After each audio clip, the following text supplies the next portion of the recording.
गौतम बुद्ध की शिक्षाओं को प्रस्तुत करने के लिए एक प्रभावी कहानी है। शब्दों की असली ताकत है। और इस कहानी को सुनने से पहले ही आप इस चैनल को सब्सक्राइब करें और अपने मित्रों को शेयर जरूर करें। कहानी। प्राचीन काल में एक शक्तिशाली राजा था जो अपनी ताकत, धन और राज्य पर बहुत गर्व करता था। उसे लगता था कि उसके सामने कोई भी झुक सकता है और वह स्वयं सबसे बड़ा है।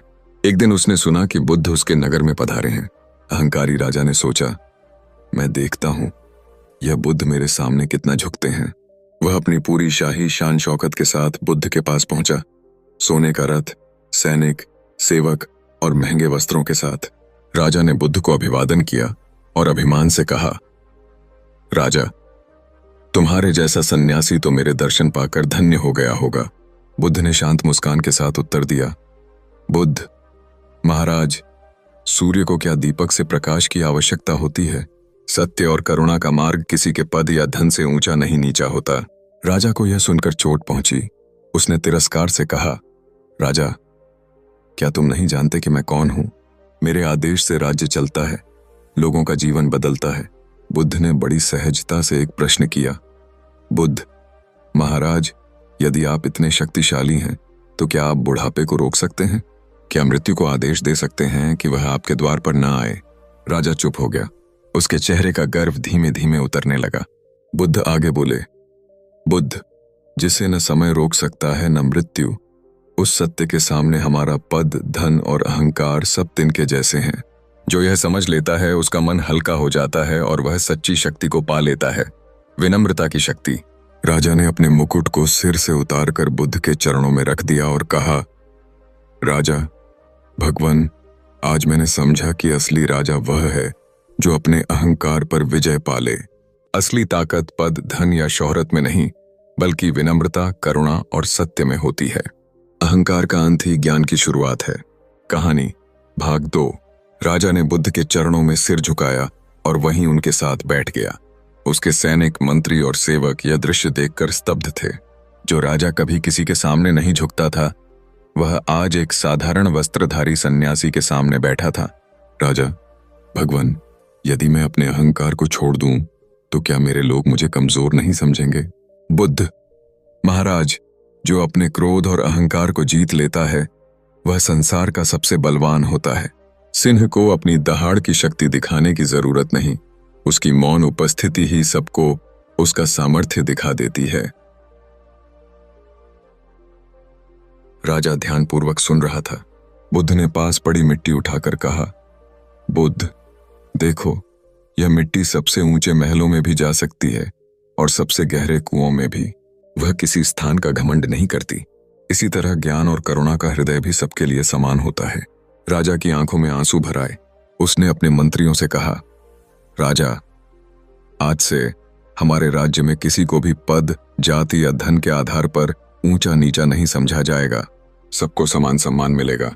बुद्ध ने आशीर्वाद देकर कहा, बुद्ध महाराज, आपने जो संकल्प लिया है वही आपके राज्य की सबसे बड़ी जीत है। यह जीत भूमि पर नहीं, हृदयों पर होती है। उस दिन से राजा का शासन बदल गया। वह विनम्र, करुणामय और न्यायप्रिय बन गया और उसके राज्य में शांति, समृद्धि और प्रेम का वातावरण फैल गया। कहानी भाग 3। कुछ महीनों बाद राजा ने बुद्ध को अपने महल में आमंत्रित किया। इस बार न तो सोने का रथ था, न सैनिकों का शोर, केवल एक साधारण बैलगाड़ी और कुछ सेवक, वह भी साधारण वस्त्रों में। जब बुद्ध पहुंचे, राजा ने स्वयं द्वार पर खड़े होकर उनका स्वागत किया। राजा, भगवान, आपके उपदेश के बाद से मेरा जीवन बदल गया है। अब मैं लोगों के दुख सुनता हूं, उनके साथ बैठता हूं और उनकी समस्याओं का समाधान करता हूं। लेकिन एक बात समझ नहीं आ रही, कभी कभी मेरे भीतर फिर से पुराना अहंकार सिर उठाने लगता है। मैं उसे कैसे पूरी तरह समाप्त करूं?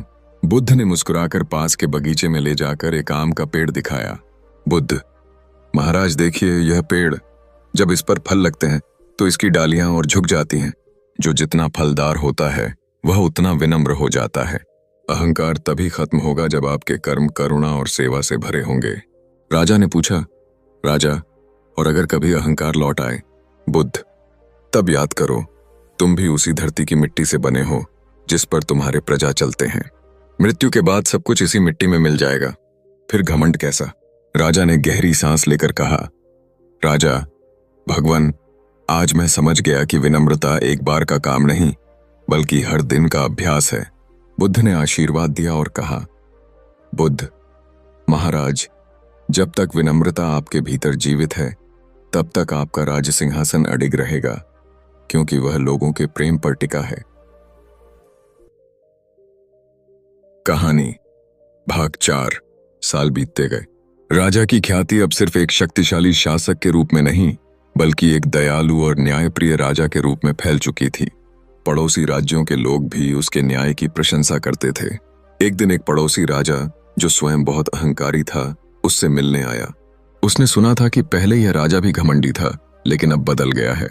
उस अहंकारी राजा ने व्यंग्य से कहा, अहंकारी राजा, मैंने सुना है कि अब तुम अपने सैनिकों से भी ऊंचे स्वर में बात नहीं करते और अपने सेवकों को मित्र कहकर पुकारते हो।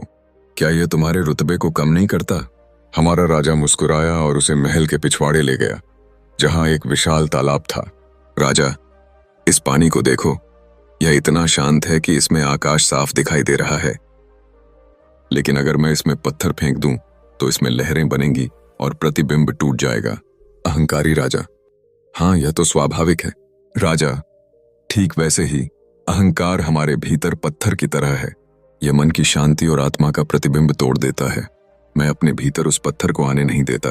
अहंकारी राजा कुछ क्षण मौन रहा, फिर धीरे से बोला, अहंकारी राजा, तुमने अपने भीतर का पत्थर हटा दिया है और मैं अभी तक उसे ढो रहा हूं। उस दिन से पड़ोसी राजा ने भी अपने अहंकार को कम करने का संकल्प लिया। राजा ने मन ही मन बुद्ध को धन्यवाद दिया। वह जानता था कि एक दिन उस छोटे से उपदेश ने न सिर्फ उसका बल्कि पूरे राज्य और अब दूसरे राज्यों का भी भविष्य बदल दिया था। कहानी भाग 5। कुछ समय बाद बुद्ध फिर से उस नगर में पधारे।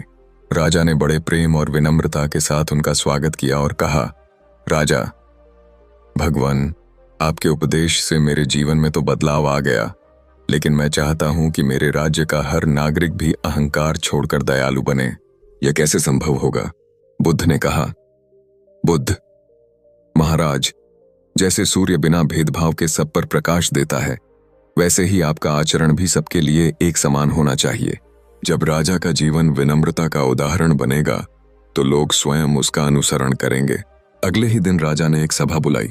वहां उसने अपने सिंहासन से उतरकर जमीन पर बैठते हुए कहा, राजा, आज से मैं सिर्फ तुम्हारा राजा नहीं, तुम्हारा सेवक भी हूं।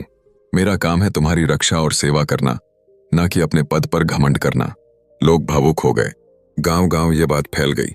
धीरे धीरे राज्य के लोग भी एक दूसरे के प्रति विनम्र और करुणामय होने लगे। कुछ महीनों बाद जब बुद्ध विदा लेने लगे तो राजा ने उनके चरणों में बैठकर कहा, राजा, भगवान, आप मेरे लिए गुरु ही नहीं, जीवन के पथ प्रदर्शक हैं। आपने मेरे राज्य को भी बदल दिया। बुद्ध ने मुस्कुराकर कहा, बुद्ध महाराज, याद रखिए, अहंकार का अंत ही प्रेम की शुरुआत है और प्रेम का विस्तार ही सच्चा राज्य है। राजा की आंखों से आंसू बह निकले। उन्हें महसूस हुआ कि अब उनका राज्य सिर्फ भूमि और किले में नहीं बल्कि हर नागरिक के दिल में बस गया है। कहानी भाग 6। सालों बीत गए। राजा वृद्ध हो चुका था, लेकिन उसके चेहरे पर एक अलग ही शांति और तेज था। राज्य समृद्ध था और लोग एक परिवार की तरह एक दूसरे का सम्मान करते थे। एक दिन जब राजा अपने महल के बगीचे में टहल रहा था, तभी एक छोटा बालक उसके पास आया। बालक ने मासूमियत से पूछा, बालक, महाराज, मैंने सुना है कि आप पहले बहुत बड़े और घमंडी राजा थे, क्या यह सच है? राजा हल्के से मुस्कुराया और बगीचे की मिट्टी उठाकर बालक की हथेली पर रख दी। राजा, बेटा, यह मिट्टी देखो, यह सबको एक जैसी लगती है, लेकिन पहले मैं सोचता था कि मेरी मिट्टी बाकी सबकी मिट्टी से अलग और बेहतर है। तब बुद्ध ने मुझे सिखाया कि हम सब एक ही धरती से बने हैं और एक ही में मिल जाते हैं। बालक ने पूछा, बालक, तो अब आप कैसा महसूस करते हैं? राजा ने आसमान की ओर देखते हुए कहा, राजा, अब मैं खुद को राजा नहीं बल्कि इस धरती का एक सेवक मानता हूं और सेवक बनना ही सबसे बड़ा राज है।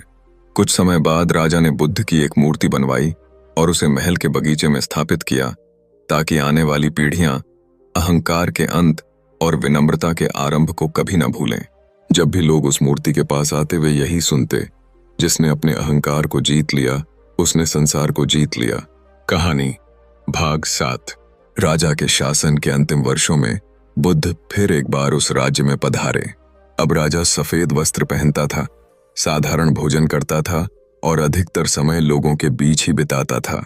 बुद्ध के सामने बैठकर उसने कहा, राजा, भगवान, मैंने अहंकार को काफी हद तक जीत लिया है, लेकिन कभी कभी उसके सूक्ष्म रूप मन में आ जाते हैं। क्या यह कभी पूरी तरह समाप्त हो सकता है? बुद्ध ने पास रखे जल से भरा एक पात्र उठाया और उसमें एक चुटकी नमक डालकर कहा, बुद्ध महाराज, यह नमक अहंकार है। यदि पात्र छोटा हो तो नमक का स्वाद कड़वा लगेगा, लेकिन यदि यह नमक विशाल नदी में डाल दो तो उसका स्वाद बदल जाएगा।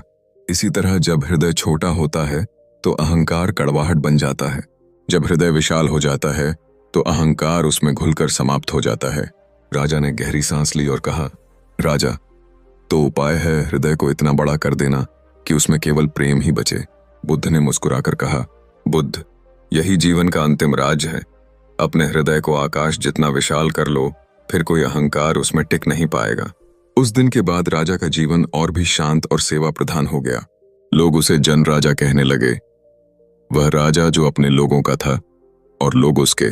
बुद्ध ने विदा लेते समय कहा, महाराज, अब आप सिर्फ राज्य नहीं चला रहे, बल्कि युगों तक चलने वाली एक मिसाल बना रहे हैं। कहानी भाग 8। साल बीतते गए। राजा अब बहुत वृद्ध हो चुका था।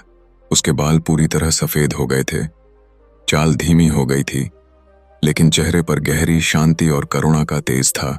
एक शाम वह महल की छत पर बैठा था जब उसका पोता दौड़ते हुए आया। पोता, दादाजी, आपने इतने बड़े राज्य पर राज किया, फिर भी आप ताज क्यों नहीं पहनते? राजा ने मुस्कुराकर पोते को गोद में बिठाया और कहा, राजा, ताज सिर पर जितना समय रहता है उससे ज्यादा समय वह दिल से उतर चुका होता है। असली ताज लोगों का विश्वास और प्रेम है, और यह बिना अहंकार के ही मिलता है। उस रात राजा ने दरबारियों और परिवार को बुलाकर कहा, राजा, मैंने जीवन में सीखा कि अहंकार हमें लोगों से दूर कर देता है और विनम्रता हमें उनके दिलों में जगह देती है। यह राज्य तुम्हें विरासत में मिलेगा, लेकिन याद रखना, लोगों के दिलों का राज्य हर दिन अर्जित करना पड़ता है। कुछ समय बाद राजा का देहांत हो गया। उसके अंतिम संस्कार में न केवल पूरा राज्य बल्कि पड़ोसी राज्यों के लोग भी आए। कोई रो रहा था, कोई चुपचाप मिट्टी उठाकर अपने माथे पर लगा रहा था। बुद्ध के एक शिष्य ने वहां उपस्थित होकर कहा, जिसने अपने अहंकार को समाप्त कर दिया उसका जीवन अमर हो जाता है, क्योंकि वह हर दिल में जीवित रहता है। राजा की समाधि के पास एक पत्थर पर ये शब्द खुदे थे, असली शक्ति राज सिंहासन में नहीं बल्कि विनम्र हृदय में होती है। कहानी भाग 9। राजा के निधन के कई साल बाद राज्य में एक नया युवा राजा बना। वही पोता जिसने बचपन में अपने दादाजी से पूछा था कि वह ताज क्यों नहीं पहनते। युवा राजा अक्सर दादाजी की समाधि पर जाकर घंटों बैठा रहता। एक दिन वह वहां अकेला बैठा था, तभी एक वृद्ध भिक्षु वहां आया। वह बुद्ध का शिष्य था, जिसने कभी राजा को अहंकार त्यागने का उपदेश देते हुए देखा था। भिक्षु, महाराज, क्या आप जानते हैं कि आपके दादाजी का सबसे बड़ा युद्ध कौन सा था? युवा राजा, शायद पड़ोसी राज्यों से लड़ी गई लड़ाइयां। भिक्षु, नहीं, उनका सबसे बड़ा युद्ध अपने भीतर के अहंकार के खिलाफ था, और वही युद्ध उन्होंने जीत लिया था। इसीलिए वे सच्चे राजा बने। युवा राजा ने गंभीर होकर कहा, युवा राजा, तो मुझे भी वही युद्ध लड़ना होगा अगर मुझे लोगों का दिल जीतना है। भिक्षु ने मुस्कुराते हुए कहा, भिक्षु, याद रखो, सिंहासन तुम्हें पद देता है, लेकिन विनम्रता तुम्हें अमर करती है। उस दिन से युवा राजा ने अपने शासन की शुरुआत उसी सिद्धांत से की जो उसके दादाजी ने अपनाया था। वर्षों बाद राज्य में यह कहावत बन गई, यहाँ राजाओं की पीढ़ियां बदल सकती हैं, पर उनकी विनम्रता अमर रहती है। कहानी भाग 10। सालों बीतते गए। युवा राजा भी अब मध्य आयु में पहुंच चुका था, और उसका शासन न्याय, करुणा और विनम्रता के लिए दूर दूर तक प्रसिद्ध हो गया था। एक दिन दूर देशों से आए कुछ यात्री दरबार में पहुंचे। यात्री, महाराज, हम आपके राज्य में इसलिए आए हैं क्योंकि हमने सुना है कि यहाँ के शासक कभी अपने पद का घमंड नहीं करते। यह कैसे संभव है? अन्य राज्यों में तो शक्ति के साथ अहंकार बढ़ता है। युवा राजा ने उन्हें महल के प्रांगण में ले जाकर एक पत्थर दिखाया।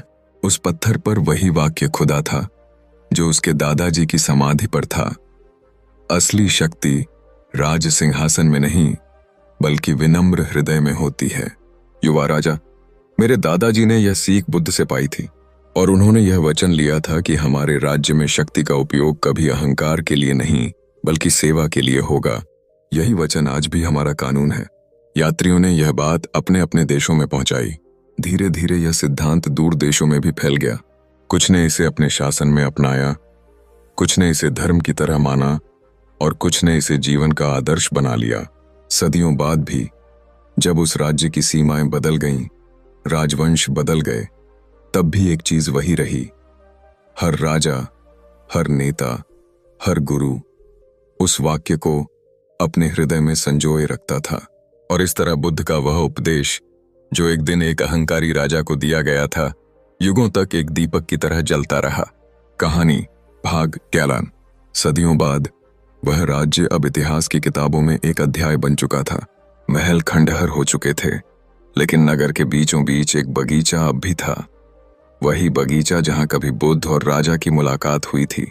एक दिन कुछ विद्यार्थी उस बगीचे में घूम रहे थे।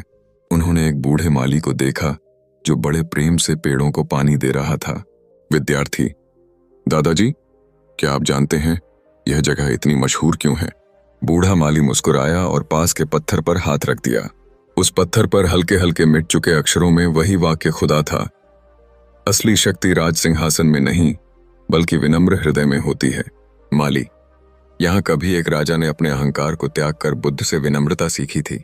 उसके बाद यह राज्य नहीं बल्कि लोगों के दिलों में राज करता था।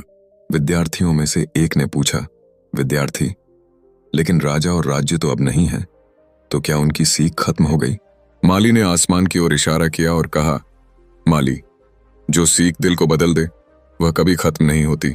यह वाक्य अब सिर्फ पत्थर पर नहीं, इंसानों के दिलों पर लिखा है, और दिल पर लिखी चीजें मिटती नहीं। विद्यार्थी चुप हो गए, जैसे उनके भीतर कोई अनकही लौ जल गई हो। उस दिन से वे जब भी किसी से मिलते तो पहले विनम्रता से पेश आते, और इस तरह वह अमर संदेश एक से दूसरे और फिर अगली पीढ़ियों तक पहुंचता गया। कहानी भाग 12। सैकड़ों साल बाद दुनिया बदल चुकी थी। नए शहर, नई भाषाएं, नई सरहदें, लेकिन एक दिन एक युवा यात्री जो इतिहास का प्रेमी था, पुराने अभिलेखों में खोज करते हुए उस विनम्र राजा की गाथा तक पहुंचा। उसके मन में जिज्ञासा हुई और वह उस स्थान की यात्रा पर निकल पड़ा जहां कभी बुद्ध और राजा की भेंट हुई थी। यात्रा के कई दिनों बाद वह एक शांत, हरे भरे पहाड़ी गांव में पहुंचा। वहां एक छोटा सा मंदिर था जिसमें बुद्ध की मूर्ति के सामने एक दीपक जल रहा था। मंदिर के पुजारी ने मुस्कुराकर कहा, पुजारी, तुम शायद उस पुराने पत्थर को देखने आए हो? यात्री ने हाँ में सिर हिलाया। पुजारी उसे मंदिर के पिछवाड़े ले गया जहां वही पत्थर रखा था। समय ने उसके किनारों को घिस दिया था। अक्षर हल्के पड़ गए थे, लेकिन फिर भी पढ़े जा सकते थे। असली शक्ति राज सिंहासन में नहीं बल्कि विनम्र हृदय में होती है। यात्री पत्थर के सामने बैठ गया और देर तक उसे निहारता रहा। उसके मन में एक विचार आया, अगर यह वाक्य सिर्फ एक राजा का जीवन बदल सकता है तो क्यों न इसे फिर से दुनिया के सामने लाया जाए। वह लौटकर अपने देश गया और इस संदेश को किताबों, भाषणों और गीतों के माध्यम से फैलाने लगा। धीरे धीरे यह पंक्ति सोशल मीडिया, स्कूलों और नेताओं के भाषणों तक पहुंच गई। लोगों को यह पता भी नहीं था कि यह हजारों साल पुराना है, लेकिन यह सुनते ही उनके दिल को छू जाता था। और इस तरह राजा और बुद्ध की मुलाकात की वह प्रतिध्वनि समय, दूरी और भाषा की सीमाओं से परे अनंत तक गूंजती रही। कहानी भाग 13।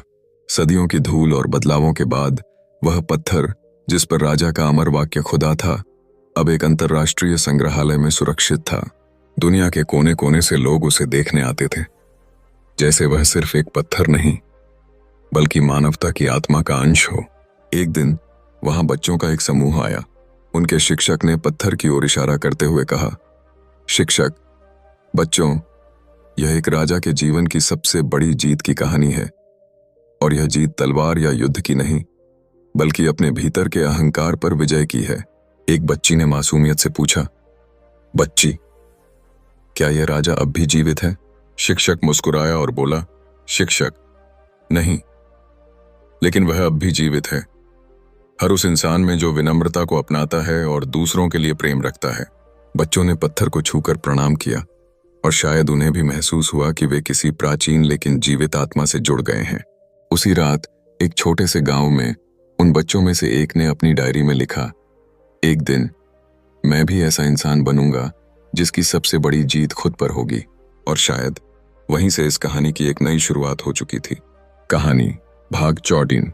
500 साल बाद दुनिया का नक्शा पूरी तरह बदल चुका था। पुराने देश, सीमाएं और भाषाएं इतिहास में खो गए थे। मानव जाति अब अंतरिक्ष में कई ग्रहों पर बस चुकी थी। एक दिन मंगल ग्रह की एक पुरानी खुदाई में वैज्ञानिकों को एक अजीब सा पत्थर मिला। उस पर एक प्राचीन भाषा में कुछ खुदा हुआ था। टीम ने महीनों मेहनत करके उस वाक्य का अनुवाद किया, असली शक्ति राज सिंहासन में नहीं बल्कि विनम्र हृदय में होती है। वैज्ञानिकों में से एक युवा महिला बोली, वैज्ञानिक, यह तो एक साधारण वाक्य है, लेकिन इसमें एक अजीब सी गर्माहट है, जैसे यह दिल को छू रहा हो। उन्होंने इतिहास के अभिलेख खंगाले और जाना कि यह वाक्य एक प्राचीन पृथ्वी के राजा और एक संत की मुलाकात से जुड़ा है। यह जानकर मंगल के लोग आश्चर्यचकित रह गए। तो हजारों साल पहले भी इंसानों को अहंकार की समस्या थी और उसका समाधान भी। मंगल की संसद ने इस वाक्य को अपने संविधान की शुरुआत में शामिल कर लिया। अब यह संदेश फिर से जीवित हो चुका था, न सिर्फ एक ग्रह पर बल्कि पूरे मानव समुदाय में, चाहे वे किसी भी दुनिया में रहते हों। और इस तरह राजा और बुद्ध की शिक्षा अंतरिक्ष की सीमाओं को भी पार करके अनंत हो गई। कहानी भाग 15। मंगल पर इस वाक्य के प्रसार के कई दशक बाद मानवों ने अंतरिक्ष में और दूर तक यात्रा शुरू की। एक अभियान के दौरान एक खोजी जहाज अनंत 7 ने एक ग्रह पर जीवन पाया। एक बुद्धिमान लेकिन युद्धप्रिय विदेशी जाति। उनका समाज ताकत और विजय पर आधारित था और वे अपने पड़ोसी ग्रहों को जीतकर गुलाम बनाते थे। मानव राजदूत ने उनके राजा से बातचीत की, लेकिन गर्व और शक्ति में डूबा वह राजा किसी भी शांति संधि को मानने को तैयार नहीं था। तब राजदूत ने अपने साथ लाया हुआ वही प्राचीन पत्थर प्रस्तुत किया जिस पर लिखा था, असली शक्ति राज सिंहासन में नहीं बल्कि विनम्र हृदय में होती है। विदेशी राजा ने व्यंग्य से हंसते हुए कहा, विदेशी राजा, कमजोर दिल और विनम्रता यह हमारे संसार में हार की निशानी है। मानव राजदूत ने उत्तर दिया, राजदूत, यह वाक्य एक ऐसे शासक की कहानी से आया है जिसने अपने अहंकार पर विजय पाकर अपने राज्य को अमर बना दिया। ताकत ने उसे डर का राजा बनाया था, लेकिन विनम्रता ने उसे दिलों का राजा बना दिया। विदेशी राजा ने पहले इसे मजाक समझा, लेकिन रात में वह वाक्य उसके मन में गूंजता रहा। अगले दिन उसने अपने दरबार में यह विचार रखा, क्या होगा अगर हम जीतने के बजाय जोड़ने की कोशिश करें। धीरे धीरे उनका साम्राज्य बदलने लगा। युद्ध कम हुए, सहयोग बढ़ा और उनकी सभ्यता ने पहली बार शांति का स्वाद चखा। सालों बाद उनकी राजधानी के केंद्र में एक विशाल पत्थर स्थापित किया गया जिस पर वही वाक्य उकेरा गया था। अब उनकी भाषा में सच्ची शक्ति ताज में नहीं बल्कि दिल की गहराई में होती है। और इस तरह एक राजा और बुद्ध की शिक्षा न सिर्फ मानवता बल्कि ब्रह्मांड की सभ्यताओं में भी अमर हो गई। अगर आपको यह कहानी अच्छी लगे तो आप इस चैनल को सब्सक्राइब करें और अपने मित्रों को शेयर जरूर करें। धन्यवाद। नमो बुद्धाय।